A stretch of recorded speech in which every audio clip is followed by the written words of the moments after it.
If any of y'all watched my video last week, you know that the only visa in the UK for Indians where you do not require an IELTS or you do not require a sponsored job is the India Young Professional Scheme. Now, the India Young Professional Scheme just said that obviously it would open somewhere in July, and in today's video, I will be discussing exactly what date it is going to open and what is it that you need to do to be prepared for it.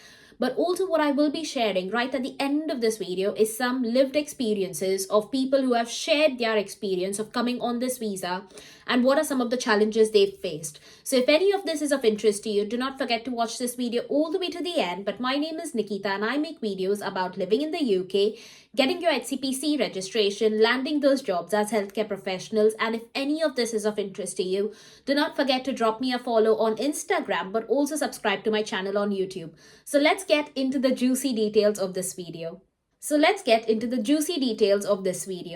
So as you can see on your screens right there, it says that this sort of web page was put out on the 9th of July 2024. That is, it was updated on the 9th of July 2024, which is yesterday.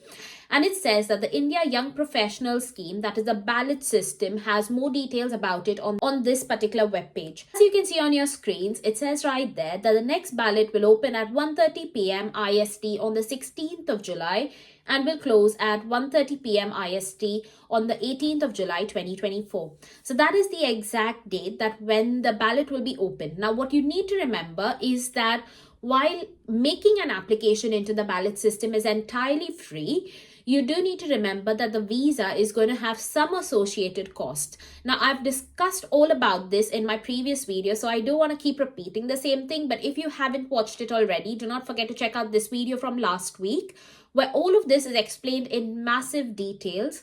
However, another thing that I want to inform you is that remember that the ballot is open for 48 hours. A lot of delays because there were long waiting times in terms of making those applications. So I would say do not fret if you are not making your application right that minute when the ballot system opens. It's fine to wait a few hours or wait in the night when there are lesser people on the system. Just a little bit more information about entering the ballot. Obviously, to enter the ballot, you need to be an Indian citizen and you need to provide some of the following details. So that is your name, your date of birth, your passport details, a photo or scanned copy of your passport, phone number and email address. What you need to remember is that for the passport, you need your front and back pages. So I would ensure that you have it scanned or a photo of it already. Successful entries will be picked at random and the results will be sent within 2 weeks of the ballot closing.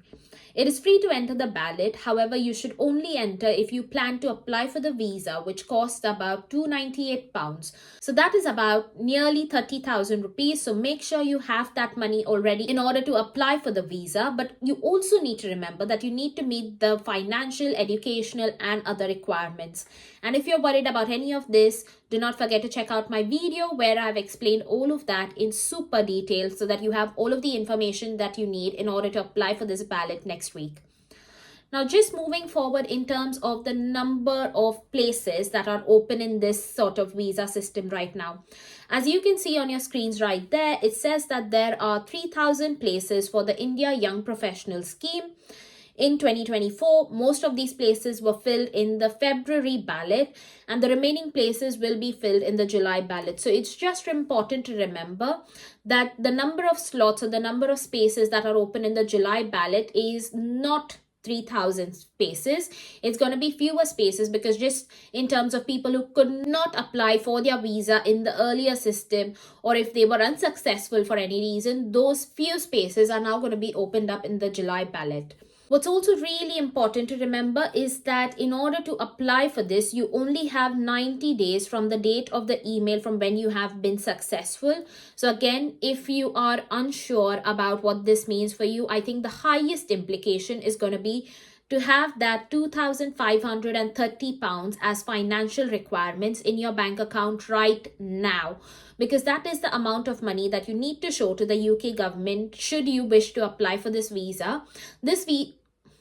This money does not mean that you have to pay the UK government this money. It just It just is the money that needs to be there in your bank account in order to show the UK government that you have some means to support yourself once you move to the UK. Now that we've covered what the ballot system is and how do you enroll for it, what is it that you need to keep in mind, I just want to share some important tips, almost in terms of the lived experiences of people who have applied for this ballot previously. Now, one of the first things that I want to share with you is the fact that just remember that even though you're coming on this specific visa or you're planning to come on this specific visa, the first thing that you need to remember is that you do not automatically land a job as a part of being on this particular visa.